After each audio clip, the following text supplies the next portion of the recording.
मैं तो आपकी खातिरदारी का सम्मान लिए आपकी राह देख रहा था। दोनों सुंदरियां मुस्कुराई। मेहता कट गए।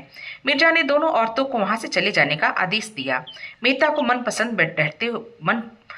बैठाते हुए बोले, मैं तो खुद आपके पास आने वाला था। मुझे ऐसा मालूम हो रहा है कि मैं जो काम करने जा रहा हूँ वो आपकी मदद के बगैर पूरा ना होगा।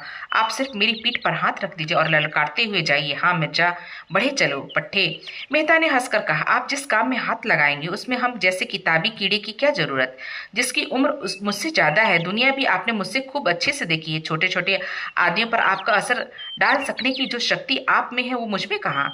मैंने खुदा जाने क्या क्या किया। मिर्जा साहब ने थोड़े ही शब्दों में अपनी कई नई स्कीम उनके बयां की। उनकी धारणा थी कि रूप के बाजार में वही स्त्रियां आती हैं जिन्हें या तो अपने घर में किसी कारण से सम्मानजनक आश्रय नहीं मिलता या तो आर्थिक कष्टों से मजबूर हो जाती हैं। मगर ये दोनों प्रश्न हल कर दिए जाए तो बहुत कम औरतें इस भांति पतित हो। मेहता ने अन्य विचारवान सज्जनों की भांति इस प्रश्न पर काफी विचार किया और उनका ख्याल था कि मुख्य मन में संस्कार, भूख, लालसा ही औरतों को इस ओर खींचती है। इसी बात पर दोनों मित्रों में बहस छिड़ गई। दोनों अपने अपने पक्ष पर अड़े रहे। मेहता ने मुट्ठी बांधकर हवा में पटकते हुए कहा, आपने इस प्रश्न पर ठंडे दिल से गौर नहीं किया। रोजी के लिए बहुत ही जरिए है, मगर ऐस की भूख रोटियों से नहीं, उसके लिए दुनिया के अच्छे अच्छे पदार्थ चाहिए। जब तक समाज की व्यवस्था ऊपर से नीचे तक बदल ना जाती है, इस तरह की मंडली से कोई फायदा ना होगा। मिर्जा ने मूछें खड़ी की, और मैं कहता हूं कि न महज रोटी का सवाल है, और यह सवाल है सभी आदमियों की एक जैसा नियत नहीं होती है। मजदूर के लिए वो महज आटे दाल फुस की झोपड़ी है। वकील की एक कार, बंगले और खिदामत गारों का सवाल है। आदमी महज रोटी नहीं चाहता, और भी बहुत कुछ चीजें चाहता है। अगर औरत के सामने वो प्रश्न तरह तरह की सूरतों में आता तो उनका क्या कसूर। डॉक्टर मेहता अगर जरा गौर करते तो उन्हें मालूम होता कि उनमें और मिर्जा में कोई भेद नहीं, केवल शब्दों का हेर फेर है। बस बहस की गर्मी में गौर करने का धैर्य कहाँ। गर्म होकर बोले, मुआफ कीजिए मिर्जा साहब, जब तक दुनिया में दौलत वाले रहेंगे बेस्याएं भी रहेंगी।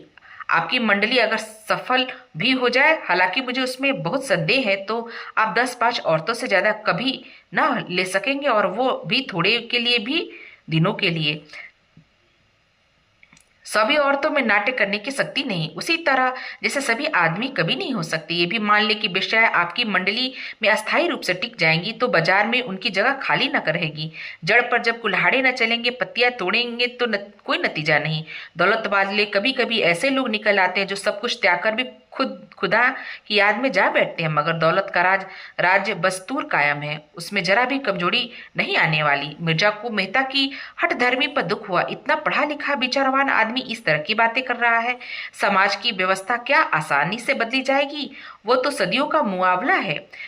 तब तक यह अनर्थ होने दिया जाए, उसकी रोकथाम न की जाए। अब अबलाओं को मर्दों की लिप्सा का शिकार होने दिया जाए। क्यों न शेर के पिंजरे में बंद कर दिया जाए। दांत और नाखून होते भी किसी को हानि न पहुंचा सके। क्या उस वक्त चुपचाप बैठा रहा जाए जब तक शेर अहिंसा का व्रत न कर ले? दौलत वाले जिस तरह चाहे अपनी दौलत उड़ाए, मिर्जा जी को गर्म नहीं।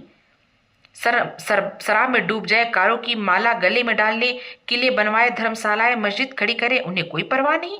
अबलाओं की जिंदगी न खराब करें, ये मिर्जा जी नहीं देख सकते। वह रूप के बाजार को ऐसा खाली कर देंगे कि दौलत वाले और सफिया पर कोई थूकने वाला भी ना मिलेगा।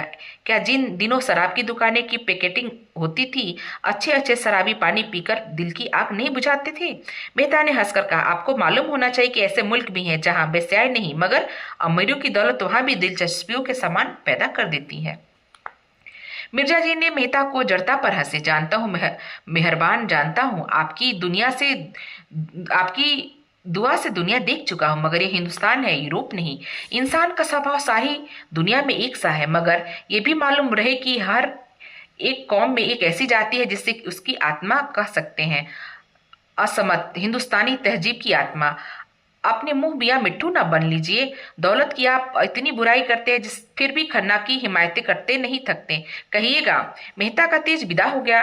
नम्र भाव से बोले, मैंने खन्ना की हिमायत उस वक्त की थी जब वो दौलत के पंजे में से छूट गए थे। आजकल आप उनकी हालत देख तो आप दया आएगी, और मैं क्या हिमायत करूंगा जिसे अपनी किताबें और विद्यालय से छुट्टी नहीं। ज्यादा से ज्यादा सूखी हमदर्दी ही तो कर सकता हूँ। हिमायत की मैं मिस मालती ने खन्ना को बचा लिया।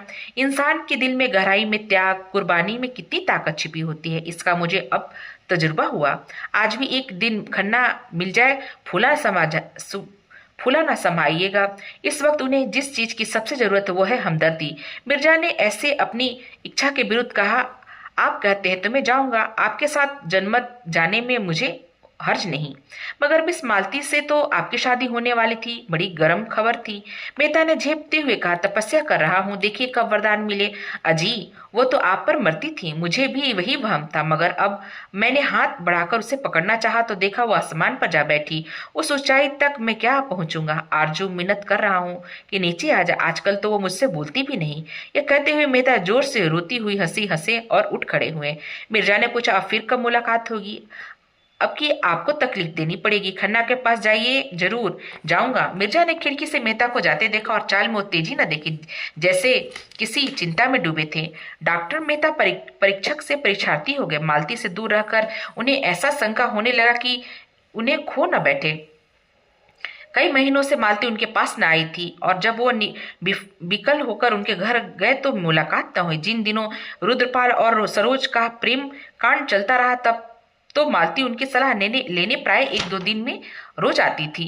पर जब से वे इंग्लैंड चले गए उनका आना जाना बंद हो गया।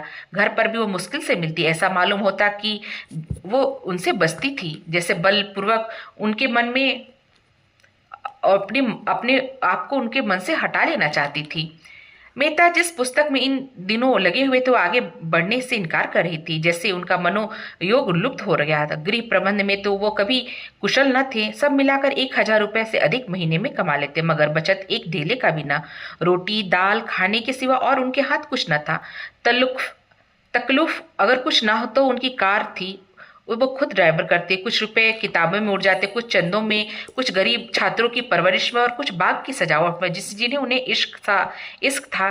तरह तरह के पौधे वनस्पतियां विदेशों से महंगे दामों पर मंगवाना, उनको पालना उनकी मानसिक चटो चटोरपन था।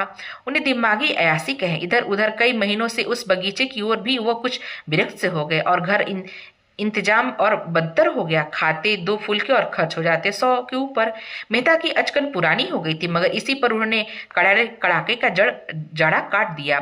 नई अचकन सिलाने की तौकीफ न हुई। कभी कभी बिना घी की दाल खाकर उठना पड़ता। कब घी का कनस्तर मंगाया उन्हें याद न था, और महाराज से पूछे भी तो कैसे? वो समझेगा नहीं कि उस अविश्वास किया जा रहा है। आखिर एक दिन जब 3 निराशाओं के बाद चौथी बार मालती से मुलाकात हुई और उनकी यह हालत देखी तो उससे यह रहा ना गया। बोली, तुम क्या अपनी जाड़ा यूं ही काट दोगे? ये अचकन पहनते तुम्हें शर्म नहीं आती? मालती उनकी पत्नी ना होकर भी उनके इतने समीप थी कि यह प्रश्न उनसे उसी सहज भाव से किया जैसे उसने अपने आदमी से करती। मेहता ने बिना छेप हुए कहा, क्या करूं मालती, पैसा तो बचता ही नहीं। मालती को अचरज हुआ, तुम 1,000 से ज्यादा कमाते हो और तुम्हारे पास अपने कपड़े सिलवाने के पैसे नहीं। मेरी आमदनी कभी 400 से ज्यादा न थी, लेकिन मैं उसी में सारा गृहस्थी चलाती हूँ और बचा लेती हूँ। आखिर तुम क्या करते हो? मैं एक पैसा भी फालतू नहीं खर्च करता, मुझे कोई ऐसा शौक भी नहीं। अच्छा, रुपए ले आओ और एक जोड़ी अचकन बनवा लो। मेहता ने लज्जित होकर कहा, अब की बनवा लूंगा, सच कहता हूँ। अब आप यहाँ आए तो आदमी बनकर आए, ये तो बड़ी कड़ी शर्त है। कड़ी सही, तुम जैसों के साथ बिना कड़ाई किए काम नहीं चलता। मगर वहां तो संदूक खाली था और फिर किसी दुकान पर वे पैसे जाने का साहस ना पड़ता। मालती के घर जाए तो कौन मुंह से लेकर, दिल तड़प तड़प कर रह जाते।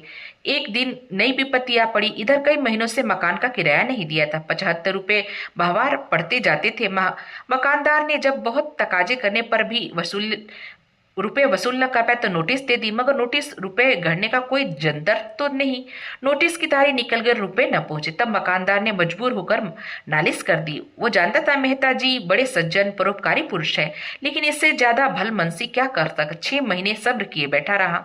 मेहता ने किसी तरह की पैरवी न की। एक तरफा डिग्री हो गई। मकान ने तुरंत डिग्री जारी करे और कुर्क अमीन मेहता साहब के पास पूर्व सूचना लेने आया, क्योंकि उसका लड़का यूनिवर्सिटी में पढ़ता था और उसे मेहता कुछ वजीफा भी दे देते थे।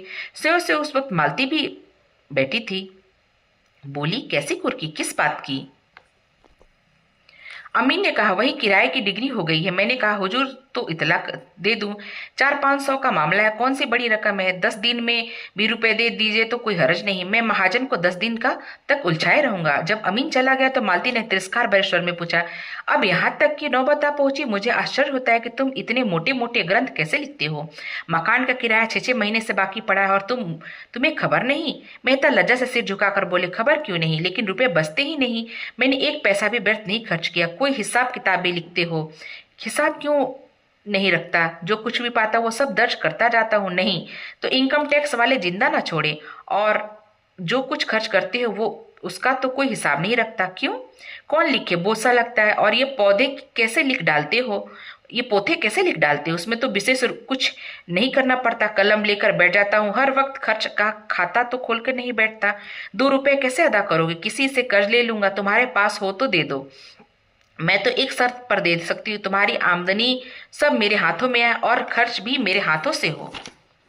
मेहता प्रसन्न होकर बोले, वाह, अगर ये बाहर ले लो तो क्या कहना, मुसलो ढोल बजाऊंगा।